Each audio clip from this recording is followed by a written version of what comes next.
All right, so today I want to talk about how to install the high saturation EMP car ferrites.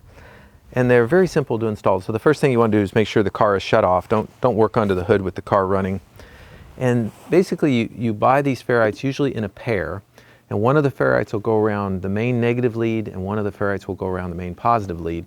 Now in some cars, like in this car, this is a Honda Civic, there are more than one leads and you have your choice. You could get extra ferrites and put them around the other leads, or you can follow the leads around and put the ferrite around the one that you want to protect. So in this case, I know, for example, that this cable here goes off to the fuse panel, which is under the hood, and that's what I want to put my ferrite on here. All right. So what I'm going to do is I take these two ferrites, and these are specially modified ferrites where they have a very small non-conductive gap placed in them so that they allow more current to go through them before they saturate. So you open up the ferrite just by unclasping it, you hook it around the cable that you want to protect, and you clip it on, and you make sure that the latch is closed. So go ahead and press that with your thumb. You want to make sure that it's fully closed. All right, now it doesn't have to be super tight, but you don't want it to fall down into anything either, so make sure it's on there. What we're going to do at the very end is we're going to tape it with a piece of electrical tape to make sure that the ferrite doesn't degrade and fall apart or doesn't vibrate off or anything like that. We're going to tape it just to give it an extra layer of security. So we put one around the main negative lead, and then one around the positive lead that we'd like to protect, which in this case is this one here. So we'll go ahead and place it around there.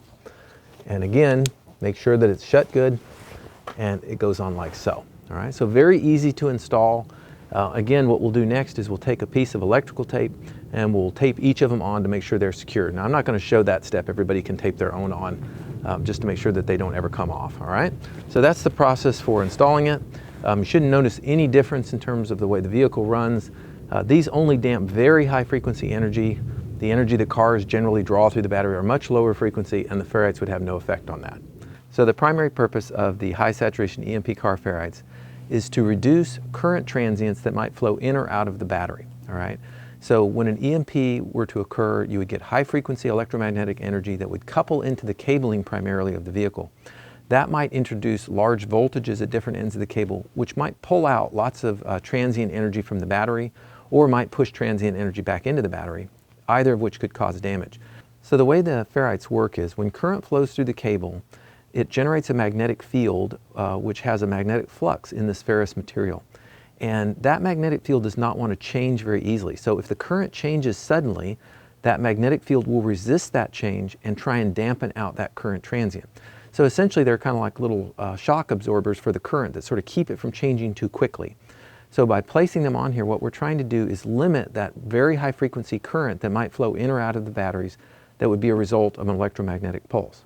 Now I should say that the high saturation EMP car ferrites is just one step really of protecting a vehicle from an EMP. I've also developed some products that connect directly across the battery to reduce transients, as well as a product that goes inside of the cigarette lighter plugs to help suppress transients at multiple points in the vehicle, which I think is very important to try and keep that transient energy down that might couple into the vehicle from an EMP. All right, if you have any questions about how to install these ferrites or anything about vehicle protection in general, please go ahead and send me an email or just simply make a note below on the video and I'll try and reply to it.